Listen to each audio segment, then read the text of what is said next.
Bienvenue sur ma chaîne d'analyse où j'analyse d'autres histoires pour mieux écrire les miennes.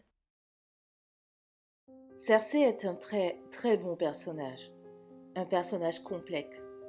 Tellement de mots peuvent la définir, comme autant de paradoxes. Sensible et sans cœur, cruelle, aimante, égoïste et dévouée, maternelle, meurtrière, manipulatrice, protectrice, calculatrice. Cersei est un monstre, une vraie garce. C'est un personnage horrible. Pourtant, j'ai énormément de mal à totalement la détester, à ne pas en être sensible. Je me rappelle encore de la marche de l'expiation. Et même si au fond je savais que Cersei le méritait largement, je n'ai pas pu m'empêcher d'être triste de la voir comme ça. C'est là la force de Game of Thrones. Réussir à me faire empâtir pour le diable en personne. Tout le talent de George est là. Cersei est un méchant, certes, mais elle est humaine, sensible et touchante. Et en retraçant son histoire de bout en bout, j'arrive à comprendre clairement pourquoi elle est si cruelle.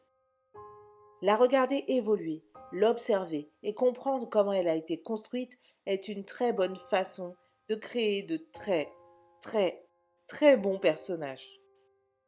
Alors essayons. Dans cette vidéo, nous allons voir comment construire un méchant aussi bon que Cersei. Par contre, cette vidéo est un spoil à elle toute seule, du passé au présent de Cersei, mais aussi beaucoup de Game of Thrones. Donc, alerte spoil.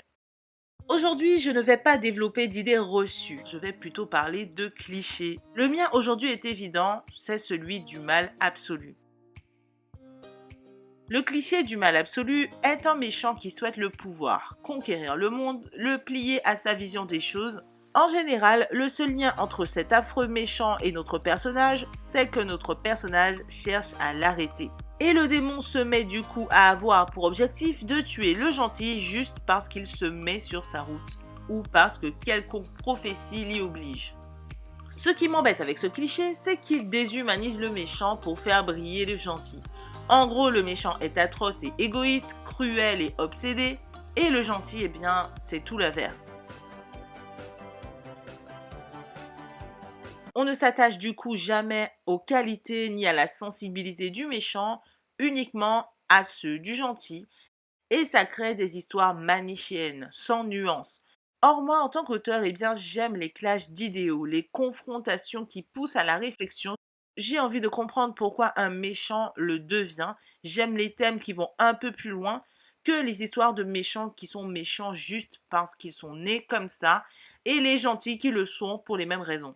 J'aime réussir à me reconnaître autant dans le méchant que dans le gentil. Il faut avouer que c'est assez jouissif lorsque le méchant nous expose sa vision du monde et que cette vision correspond à la nôtre. Le génie du mal, c'est un cliché récurrent de la littérature. Mais pas que, car il a été bien usé jusqu'à la corde par les films Disney. Et pour en revenir à nos moutons, les marcheurs blancs, eux aussi, sont des génies du mal. Le génie de George R.R. Martin est justement de nous avoir présenté plusieurs types de méchants dans son histoire, et tous ensemble, ils ont apporté une vraie richesse au récit. Si les seuls méchants de l'histoire avaient été les marcheurs blancs, là j'avoue, ça aurait été vraiment cliché. Et encore, je pardonne à moitié les marcheurs blancs de ne pas être dimensionnés comme de véritables humains, parce que tout simplement ils n'en sont pas. Ce sont des créatures magiques, au même titre que des extraterrestres auraient pu l'être à mes yeux dans d'autres genres. La différence dans Game of Thrones est que George R.R. Martin a créé multitude de méchants différents. Des fous, des saints d'esprit, des névrosés, des créatures maléfiques, et que systématiquement, il fait que les gentils s'en prennent à eux pour des raisons très personnelles. Par exemple, Jaime va tuer le roi fou non pas seulement parce qu'il est fou, mais parce qu'il menace de tuer la population entière si jamais Robert Baratheon venait à gagner. Les gentils sont donc poussés à combattre les méchants entre altruisme, besoin personnel de devenir des héros et raisons purement subjectives. Mais pour moi, la méchante la plus réussie, eh bien, c'est Cersei. C'est un méchant craint et avec raison. D'abord parce qu'elle tue tout ce qui s'oppose à elle, analyse finement les autres, se méfie de tout et surtout prend les décisions qui s'imposent. Là où dans les dessins animés, on nous a habitués au monologue interminable du méchant, où celui-ci jubile et expose tous ses plans, laissant aux gentils le loisir de s'échapper. Avec Cersei, cela n'arrive jamais.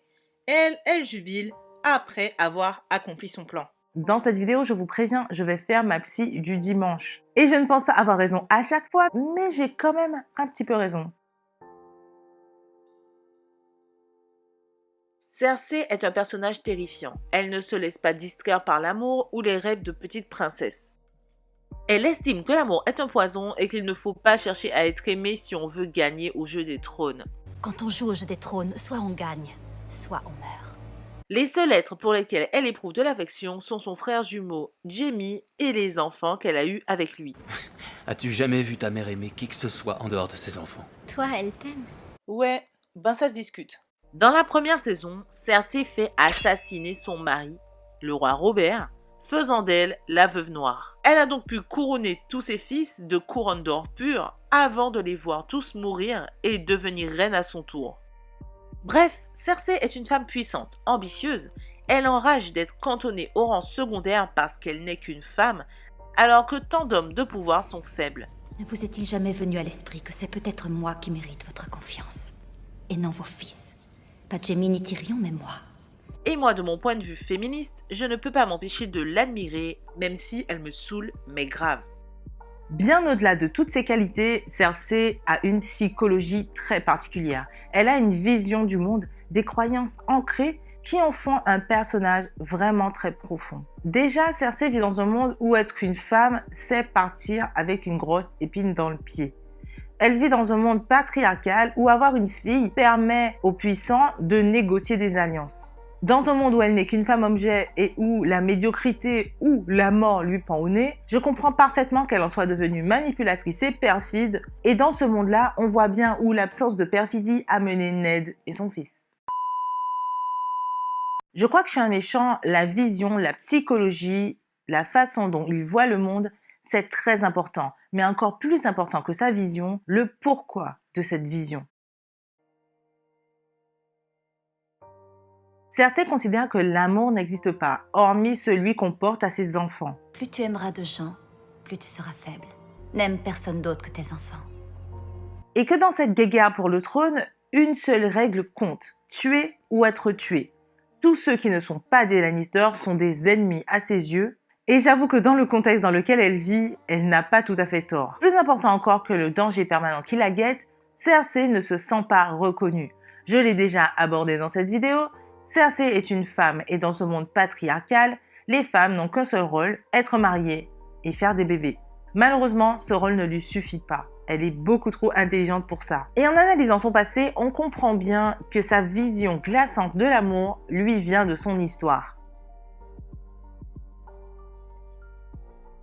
Effectivement, ce n'est pas un secret, Cersei a perdu sa mère très jeune. Elle est morte en couche en accouchant de Tyrion. Et petite, Cersei priait les dieux pour qu'on lui rende sa mère et qu'on tue Tyrion. Et malheureusement, puisque ses prières n'ont jamais été exaucées, elle détestait Tyrion et lui pinçait le zizi alors qu'il était encore bébé. Cersei a donc grandi avec la peur de perdre ceux à qui elle tient le plus, puisque ça avait déjà été le cas pour elle. Dès l'enfance, elle souhaitait être reine et elle a été un temps fiancée à Rhaegar, le fils d'Aerys. Vers l'âge de 12 ans, elle a été voir Maggie la grenouille, une sorcière, pour qu'elle puisse lui prédire l'avenir.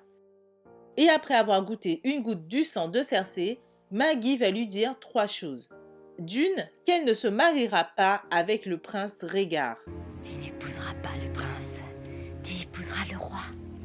Chose qui s'est avérée vraie puisque Rhaegar va briser leurs fiançailles puis mourir des mains de Robert Baratheon. Robert qui, une fois devenu roi, va épouser Cersei Lannister par un serment sur l'honneur. Ensuite, Maggie va lui dire qu'elle sera reine un temps, car ensuite, une femme plus belle et plus jeune qu'elle lui prendra son pouvoir. Cersei demande alors si elle aura des enfants avec le roi, ce à quoi Maggie répond que le roi aura 20 enfants et qu'elle, elle en aura 3. Mais cela n'a pas de sens. D'or pur seront leurs couronnes. Cousus d'or seront leurs linceuls.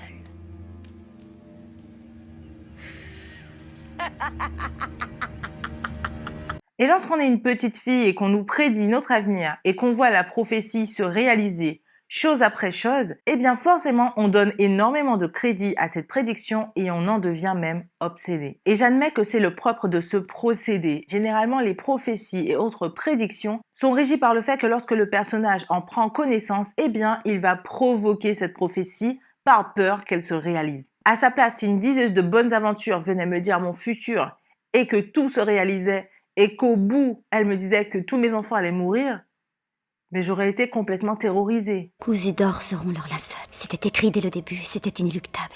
La prophétie, le destin. Tu ne crois pas à ces fadaises? Bien sûr que j'y crois. Donc imaginez la panique que Cersei peut ressentir lorsqu'elle voit les Sansa et les Marguerite tourner autour de son fils, de ses fils. Elle s'imagine tout de suite décapitée et tous ses enfants dans des lanceuils, donc forcément, elle a les chocottes. Je crois que c'est l'unique raison pour laquelle elle est si cruelle avec Sansa, puis avec Marjorie. C'est la raison pour laquelle elle craint autant Marjorie qui lui fait énormément d'ombre, alors que c'est elle-même qui avait prié Joffrey de rompre ses fiançailles avec Sansa pour l'épouser. Je crois qu'elle a vu en la jeune Tully la prophétie se réaliser sans penser une seule seconde que Daenerys, de l'autre côté de la mer, finirait par venir avec ses dragons. Ce qui est complètement compréhensible, parce que quand on vit dans la peur constante que quelque chose se réalise, c'est normal d'être un peu à cran. Bon, on est d'accord, Cersei n'est pas juste un peu à cran. Elle est même carrément parano et égocentrique. Paradoxalement, c'est une femme lucide et calculatrice. Certes, ses peurs dirigent ses agissements. Mais pourtant, plutôt que d'y céder et de se rouler en boule, elle agit en permanence pour que ses peurs ne se réalisent pas. Et ce qui est marrant, c'est que c'est bien à cause de sa capacité à foncer comme une lionne que Cersei a provoqué sa propre chute. À force de surprotéger ses enfants, elle a fait de Joffrey un monstre capricieux et sadique, attirant la haine et les foudres de ses sujets. Et le pauvre Tommen, lui, n'a pas pu supporter la cruauté de sa mère. Et enfin, elle n'a pas pu empêcher à sa fille, comme elle, d'être mariée pour servir les intérêts des Lannister. Lorsque sa fille a été promise à un Martell, Cersei s'y est opposée en vain. Pourtant, ce n'est pas ce mariage qui menaçait la vie de Myrcella, mais bel et bien les agissements de sa mère elle-même. Souvenez-vous, lors de la condamnation de Tyrion pour le meurtre de Joffrey, la montagne a littéralement écrasé le crâne d'Oberyn Martell sous les ordres de Cersei. Et la fiancée de celui-ci, Ellaria Sand, a juré de se venger. Et c'est ce qu'elle fait. Quand elle embrasse Myrcella sur la bouche, personne ne comprend ce qu'elle fait. Mais après, Cersei avait fait envoyer Jaime pour la récupérer en vain. Avec tout ça, on commence à comprendre que ça fait beaucoup pour une seule femme. Le personnage de Cersei est un personnage complexe. Elle a plusieurs choses qui viennent à la fois compenser, pardonner et amplifier ses mauvais côtés. D'un côté, j'ai la sensation que Cersei a hérité du côté manipulateur de sa famille. D'un autre côté, au vu du statut de sa famille, je me dis qu'elle n'aurait jamais survécu dans ce monde de requins si elle ne l'avait jamais été. Elle est une femme qui n'a jamais contrôlé son destin jusqu'à ce qu'elle prenne les choses en main et tue le roi. Sinon, avant ça, sa vie entière était dédiée aux promesses de mariage factices pour servir des alliances. Cerise sur le gâteau, elle a été très déçue de l'amour. D'abord en ayant aimé profondément Rhaegar, puis en ayant aimé profondément Robert. Et après déception sur déception, eh bien, je peux comprendre qu'elle ait choisi de désirer le pouvoir. Et tout ça explique même le fait qu'elle ait voulu des enfants à elle et rien qu'à elle, puisque pour elle, elle est fusionnée avec son jumeau, ils ne forment qu'un seul être. Jaime et moi sommes plus que frères et sœurs. Nous sommes venus au monde ensemble, nous formons un seul être. Donc pour elle, faire des enfants avec Jaime, c'est faire des enfants avec soi-même. Et ça va au-delà d'engendrer simplement des lignées pures, puisque sa mère n'est pas une Lannister. Ah si, c'est vrai, sa mère est Lannister. C'était la cousine de son père. Oubliez cette théorie, je suppose juste que Cersei n'avait pas envie de faire des enfants avec des hommes qui l'avaient déçue. Elle les a aimés mais n'a jamais reçu d'amour en retour. La princesse d'un prince qui n'en veut même pas et la reine d'un roi qui ne la regarde pas. Par manque d'intérêt et de pouvoir dans sa vie, eh bien elle en est devenue cynique et cruelle. Et alcoolique. Rares sont les fois où je ne la vois pas avec un verre de vin dans la main, car oui, Cersei souffre. Et c'est ce qui la différencie des méchants habituels. On la voit souffrir et on est peu habitué à voir le méchant souffrir. Par exemple, avec Sauron, on ne sait pas concrètement pourquoi il est méchant. ni ses peurs ou ce qui le fait souffrir. On ne peut donc pas empathir pour lui. Alors qu'à contrario, on empathie facilement pour Gollum. En grande partie parce qu'on le voit souffrir. Pour en revenir à Game of Thrones, avec Lord Baelish, qui en soi est un excellent méchant, on sait pourquoi il est devenu avide de pouvoir, mais on ne sait pas concrètement ses points faibles, ses souffrances ni ses peurs. La seule fois où je l'ai vu faire cette tête, c'est quand il a senti sa mort venir. Et en soi, est-ce que c'est grave que tous les méchants ne soient pas comme Cersei? Évidemment que non. Cette vidéo n'a pas pour but de dire que Cersei est la meilleure et que les autres méchants sont nuls, mais simplement qu'elle est particulièrement bien construite. On a le loisir de la voir jubiler de ses méfaits ou souffrir le martyre, au point qu'on en arrive à en pâtir alors qu'elle est encore plus cruelle que Littlefinger. George a su nous montrer la vulnérabilité de Cersei, en nous montrant que ce sont bien ses peurs, ses souffrances, ses déceptions et son passé qui nourrissent tous ensemble sa méchanceté. Cersei est pleine de failles et ça la rend attachante. C'est un personnage plein de nuances qui nous a fait bondir plus d'une fois sur notre siège et c'est un personnage marquant qui ne laisse personne indifférent. J'ai eu de la peine pour elle à chaque fois qu'elle a pleuré la mort de ses enfants et ressenti un mélange entre admiration et haine profonde le reste du temps.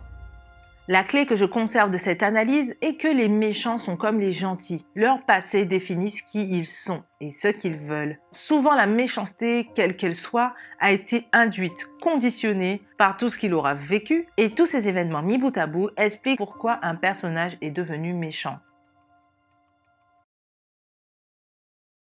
Créer un méchant très méchant, c'est important. Mais au-delà des raisons qui l'ont rendu méchant, montrer sa vulnérabilité, ses peurs, ses doutes, le rendra d'autant plus attachant. Ton lecteur sera ravi de lire une histoire, pas comme les autres, mais aussi divisée car il sera touché, autant par le gentil que par le méchant. Car il comprendra enfin ses véritables raisons d'agir. En faisant ça, je ne te garantis pas d'écrire une histoire aussi grandiose que les Game of Thrones. Mais c'est certain, tu auras créé un super méchant qui marquera ton lecteur. Et voilà, c'est tout pour cette vidéo. J'espère qu'elle t'aura plu. Si c'est le cas, je t'invite à me lâcher un petit pouce bleu. Je t'invite à la partager si elle t'a été utile et je t'invite à t'abonner à ma chaîne si tu aimes ce type de format de vidéo. Comme d'habitude, je t'invite à consulter la description où tu trouveras des formations gratuites, des podcasts, des livres dédiés à l'écriture. Et sur ce, je te dis à très bientôt pour une autre vidéo. Ciao!